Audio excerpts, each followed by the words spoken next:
The Preacher's Files is one of the most visited sites of its kind in the Brotherhood. Now, I know that there are sites that have a lot more visitors than the Preacher's Files, but those sites appeal to a different audience. And for purely study purposes, there are very few sites in the Brotherhood that have more visitors than the Preacher's Files does. Out of tens of thousands of sites in the Brotherhood, only a handful receive more traffic, considering sites of the same type. The Preacher's Files offers sermon outlines, a few audio sermons. It offers the sermon outlines are suitable for use in printing. If you've ever printed out things on the internet, you'd sometimes wish that they didn't include all the advertising and the header and the sidebar and all those things. But the Preacher's Files sermons are formatted to where when you print them, they print so that you can go up to a pulpit and go through them there. They're easily visible and don't include all the surrounding things that most websites might have on there. They're suitable for printing and handing out.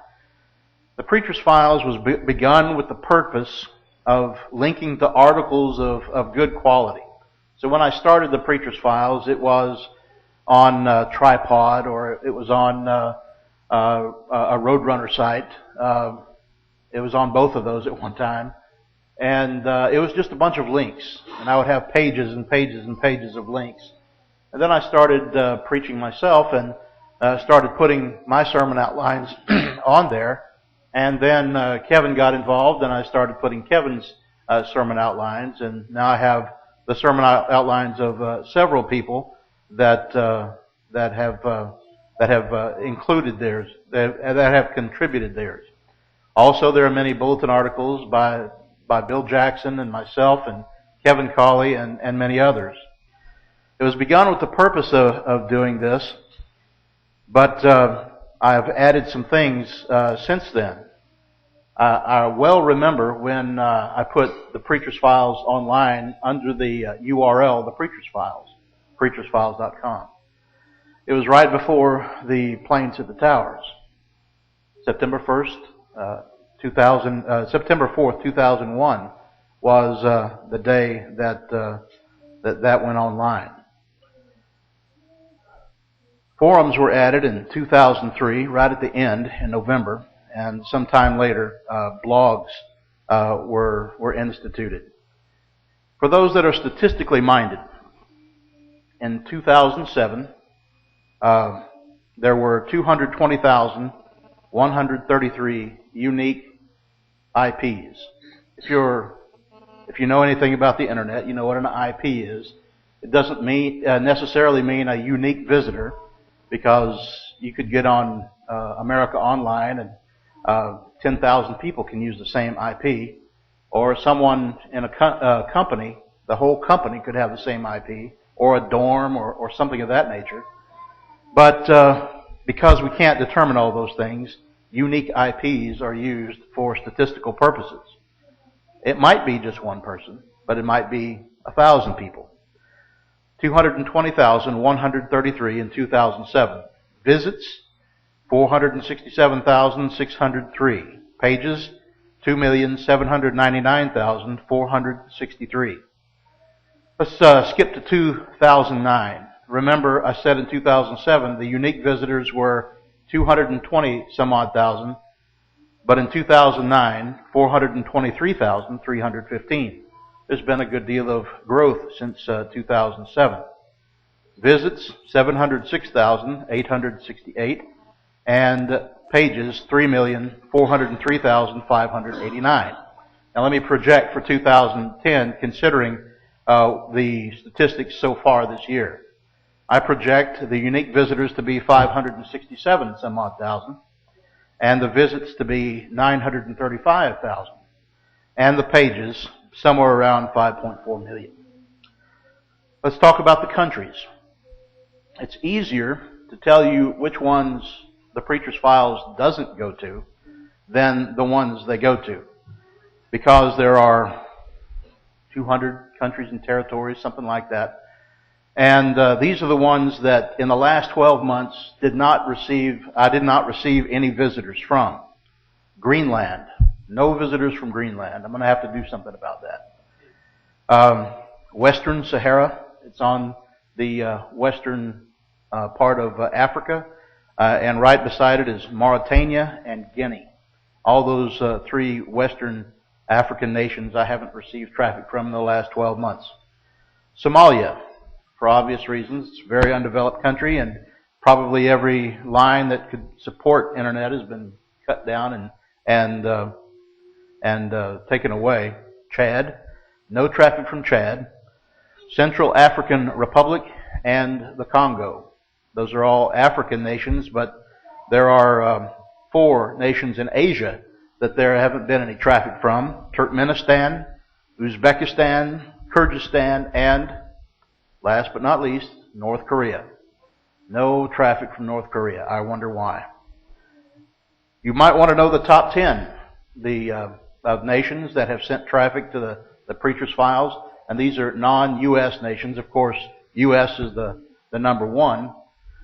And the heaviest traffic comes from Texas, if you want to know that, for obvious reasons. There are more congregations there than any place else. The Philippines, big traffic from the Philippines. You look at my map that I have on my stats program, and it's just one big block around Manila. There are many churches and brethren in that area. The United Kingdom, Canada, India, Australia, South Africa, Nigeria, Singapore, Malaysia, and Kenya rounds out the top 10 non-U.S. Traffic senders. The second 10, New Zealand, Ghana, Jamaica, United Arab Emirates, Trinidad and Tobago, Saudi Arabia, Germany, Indonesia, Ireland, and the Bahamas. And the list goes on for pages, but those are the top 20, 21 if you count the United States. These are, I'm so glad we, before this lesson, got to hear about world evangelism, because it is true, far and near. The fields are teeming. There are people that want to hear the gospel of Jesus Christ. They go to Google and they type, "What must I do to be saved?" Or they may be a preacher there, even denominational preachers. Sermons on prayer. Go to Google and type in sermons on prayer, and 1 or 2 is the Preacher's Files. And they come and they leave comments on those sermons sometimes in halting English. Good lesson, send me more. And we indeed do our best to send them more. Bible teaching to all corners of the earth is what the Preacher's Files is all about. There's no way I could do it all myself. I couldn't have possibly written all the material that's on there.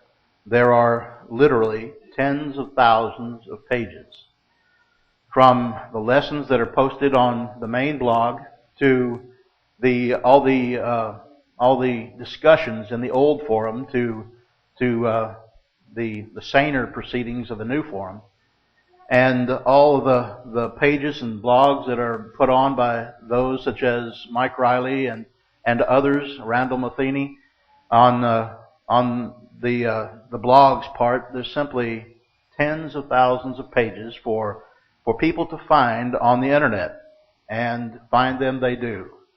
Thousands every day. In fact, there's someone on the Preacher's Files at this very moment, while I'm speaking to you, finding out something about the Bible and what they must do to do a certain thing. They're looking for answers. They type in questions, and they find those answers on the Preacher's Files. You perhaps want to know about the work, and the work means, what do I do to keep it going? Operating the Preacher's Files requires many skills. Don't be impressed by that. Doesn't mean I'm really good at any one of them. It just means I know enough about them to keep it going. In fact, many of you have that kind of operation with what you do. You don't know, a mother doesn't have a doctor's degree, but she knows enough to clean a wound and put a Band-Aid on. And basically, that's what I do with the Preacher's Files. I find out what I need to do to solve a problem, and I go solve the problem. I build and maintain a website. I learned when I was a guard on the University of Texas campus, I was guarding the campus computer store. And in that store, a young man was spending his time not selling computers like he was supposed to, but he was working on his personal web page. His personal web page wasn't much, but he had a place where he could you could click on a graphic, and the graphic was a cow, and it would tip the cow over. And I thought, well, if he could tip the cow, I can put a sermon on there or put some links on there. And so I started to learn how to do what he had done. He wasn't a very smart individual. And I thought, if he can do it, I can do it. So I started to learn some things. Learned HTML and about hosting and about the programming language PHP, and now we use WordPress. And learning a little bit about those things so that I could adequately use them. The work involves dealing with disasters. There was one time when we thought we had lost the whole database for the forum. It was going to be a disaster. Called the hosting company and to see if they had a backup, and the backup wasn't available, and we had to scramble to find a backup or learn how to deal with what we had, and we finally did. But it seems like 12 hours that we were fighting, Kevin and I, trying to get that site back up. Someone calls, your site's down. I never tire of hearing that. There were times in the past where it was crashing because of growth, because of spam, because of many things. These are things that I have to deal with regard to the Preacher's Files. You say, well, wouldn't it be more, you feel that it would be more profitable to spend time in study. Well, but things have to be done. I remember reading about Andrew Connolly. When he went to Africa, a lot of the things he didn't involve preaching and teaching, but involved digging septic tanks and getting things done in order that other people might come and things would be ready for them. Well, that's kind of what I'm doing here sometimes. I post material. People send me material. I write material sometimes. Kevin breaks out his filing cabinet and sends me things, and I post those things and make sure that people can find them. I oversee the forum. Those of you who are admins and teachers on the forum know that I'm not terribly active. Well, I do read and do see that things go well, and see that the forum is responsive and it's not dragging down. I deal with spam. I deal with spam. That is a huge problem. If you had any idea how much spam is out there, you can be buried in it without blinking an eye if you don't have some safeguards there. Many of you may recall the days when your mailboxes would fill up with spam. But many of your service providers have spam filters built in.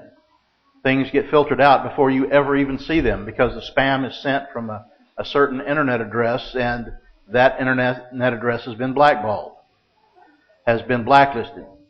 And but there's still spam that gets through.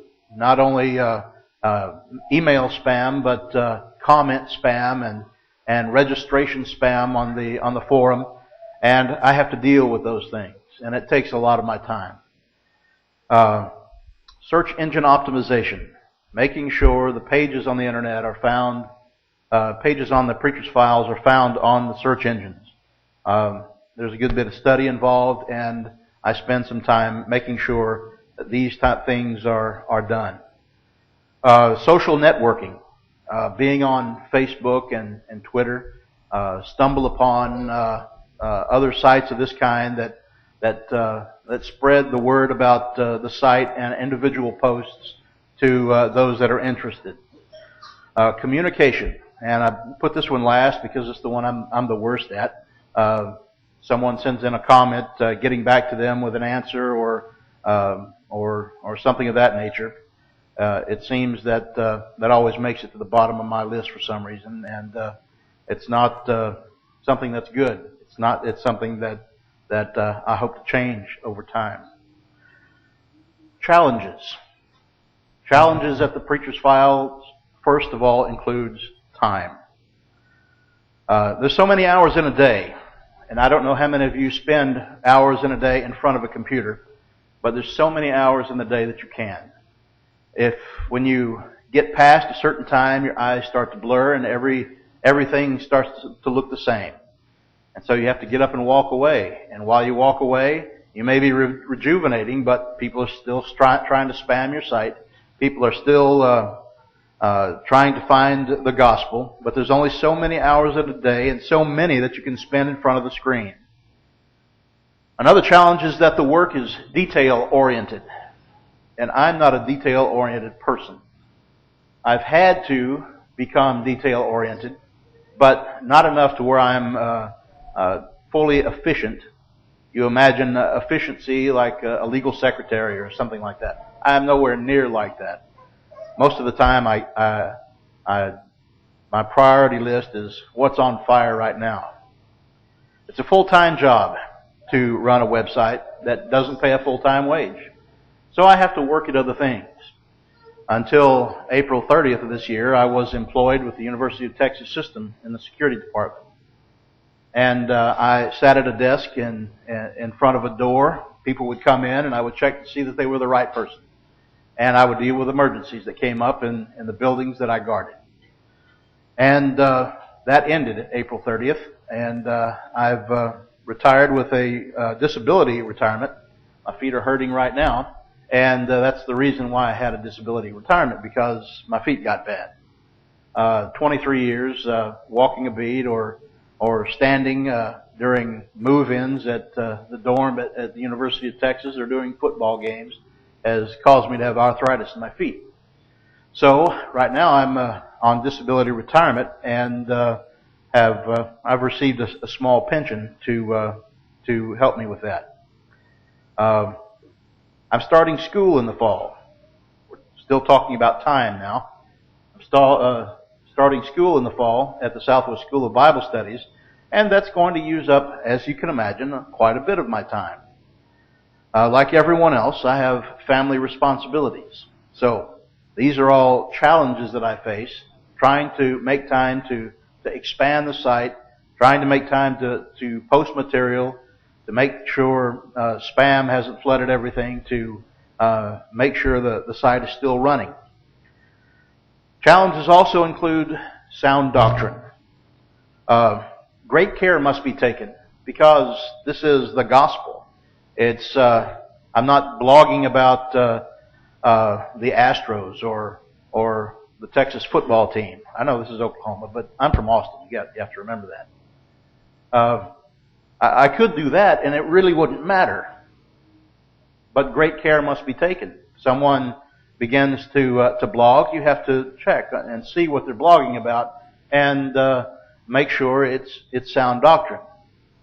Have administrators and teachers in the forum that know their business, so that that sound doctrine will be taught there.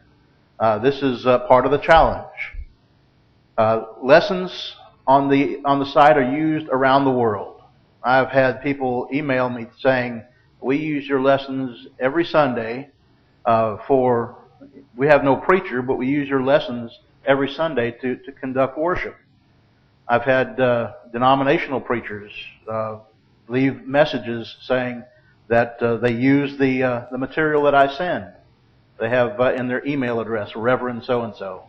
And at least part of what they're teaching is the truth, insofar as those lessons are sound doctrine. It makes sense. The right seed be planted. The right seed must be planted. So that's the challenge.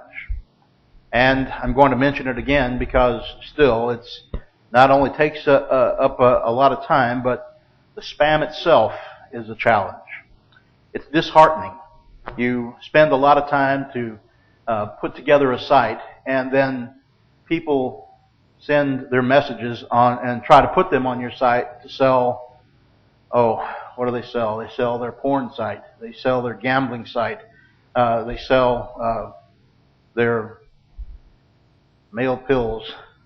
They sell everything that can be sold. They try to put it on your site, and you spend your days, nope, nope, nope, nope, nope. Oh, there's one. I can keep that. Nope, nope, nope, nope, nope. Oh, here's one. I can keep that. That's the choice you have to make.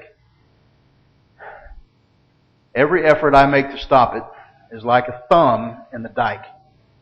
You stick your thumb and the dike is leaking, and there's another leak over there. And your arms are not long enough for two thumbs. And that's basically the way it is with regard to running a site and keeping it clean. The only permanent fix is to not have blogs, not have comments, not have forums, or even offer an email address where people can contact you. The only fix is to have a one-way text site. And then someone will figure out a way to hack into my account and deface my page. It's been done other places. Sometimes I'm tempted to just have a text site. But you know, I've met a lot of good people because I've had a site with a forum or have offered blogs and have an email address on my site. A lot of good people. Here's the testimony here today. Solutions to most problems are found in 90% of the spam is blocked before it ever gets to the site. But still there's that 10% that has to be dealt with. You'll want to know about the future. I told you a moment ago that I retired from my security work last April 30th. Early retirement was based upon health issues, so it's not a full pension. And I'm only 48 years old. I can't just retire. I'm going to begin the school in August, and I have support for that. But in the next year or so, I'm going to have to decide, what am I going to do after school? I must decide whether to preach full-time or work the site full-time. Preaching full-time presents challenges for my family that I won't go into, but it does. My family is best kept in one place. But there would be elderships prepared to hire, and that presents blessings. The Preacher's Files would be better for the family, but funding is a challenge. And talking about my skill set, raising funds is not high on that list. There are some that are better at it than I am and still have their problems. What could a full-time site owner do? I want to mention that for a moment. Well, the growth rate right now of the Preacher's Files over the last 12 months is 30%. 30% growth over the last 12 months. I am fully confident that if I worked on it for full-time for a period of a year, that the growth rate would be 100%. Now, that's not just wishful thinking. There are other people who have worked on it diligently and have become full-time administrators of sites and have achieved those kinds of numbers. I don't know how long it could be maintained, but I'm convinced doubling every year would be able. We're not going to run out of people to preach to. We're not going to run out of English speakers even. There are plenty of people who want to hear the gospel. I would spend more time expanding the site if I were a full-time site owner. I would promote it lectureships, take short mission trips. those places where the audience is concentrated. I mentioned the Philippines not long ago. I've been asked at times to come and have had to decline. I would spend more time writing for the site. Many things I could do if I were in that position. Websites like the Preacher's Files and others are the future of written gospel communication. There are still strong gospel periodicals like Spiritual Sword and Gospel Journal and others. There are still good tracts that need to be distributed, but in neither of those cases can someone who has a desire for knowledge, having never heard of them, type a question into Google and find an answer. In an instant, just go to Google, type it in, what do you want to know? And there it is. Imagine the influence for good that a well-staffed gospel website could have. You know, I may be somewhat dream mode here, but I still think about these things. Could it happen? It could happen. But it might not, and I might have to keep it going part-time. And that's something I'm willing to do. It's such a part of my life that it simply, unless I simply have no money, no time, no health, that I'm going to keep doing as long as I can. Are any of the main brotherhood sites their main focus? What do I mean by that? Apologetics Press, for instance. Is the website their main focus, the main focus of their work? No, they do a lot of good work. They print things. They do a lot of lectures and speaking engagements. Book writing is the main focus, but is the website their main focus? No, I don't believe it is. And I can't think of any one where the website is the main focus of it, but think of if it was, and it achieved that kind of growth that I was speaking of earlier. That would be something that could expand around the world for good.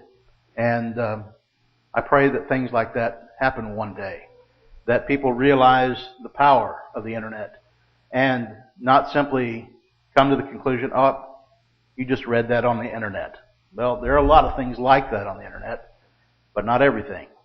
And we have the opportunity through sites like the Preacher's Files and others to spread the gospel around the world. And people are reading. And that's what I'd like to leave you with. People are reading. Not just in the United States, in Oklahoma, Texas, Tennessee, and the South. But in the United States, one of my biggest states is New York. And California. Around the world, there's someone, somewhere, all the time, on that website, reading. Reading what you write in the forum, reading what we have written in the past in those sermon outlines, and benefiting from them. And I don't know about the toll of souls saved. That's something I can't know. But I know that the seed is being planted. Now it's question time. Yes, sir. Since you are humble about and hesitant about, I know, sharing the cost of Preacher's Files, can you share that and explain the need of how short we're potentially falling on funding that, and also future needs of funding, or we might be falling short? Speaking strictly of hosting costs, is that what you're speaking about? That'd be excellent. And any other costs that you have to incur quietly along the way? Well, that would be talking about personal computers and internet lines and all that kind of thing. That's a household thing anyway. So, so far as the hosting cost goes, it's I believe right now it's $259 a month for the hosting of the site. That includes hosting several other sites. Many of you have benefited, I'm sure, from the Berryville Church of Christ site that Kevin and I worked on for many years, and that's on that server.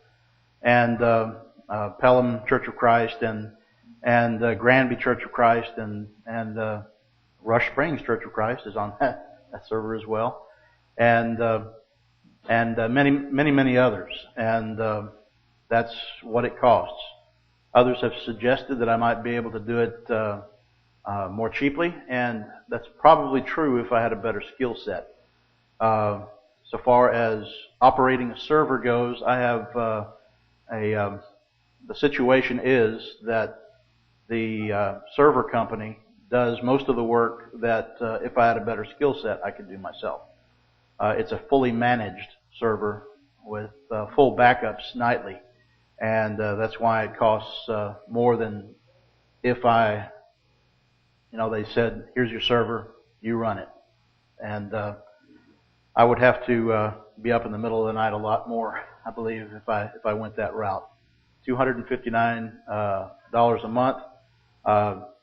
Some money is coming in from those that are hosting. I'm hosting their website. It's above water right now, but it's not going to keep up for probably, I would say, 8 months. I'm going to be at even. What else? Did I say everything? Okay. Any other question you might have? Yes, sir. Well, so far as the collection of money goes, the elders and I, they oversee the collection of it. They have never expressed any directives so far as running the site goes, and we really haven't discussed those kinds of boundaries. It's a pretty loose situation. Yes, sir.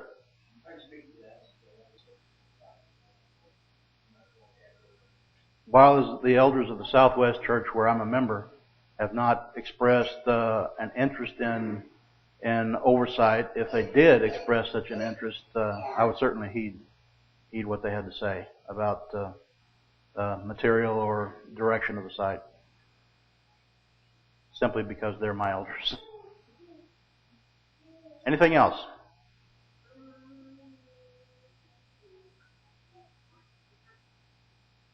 All right. Everyone seems to be questioned out. Lee?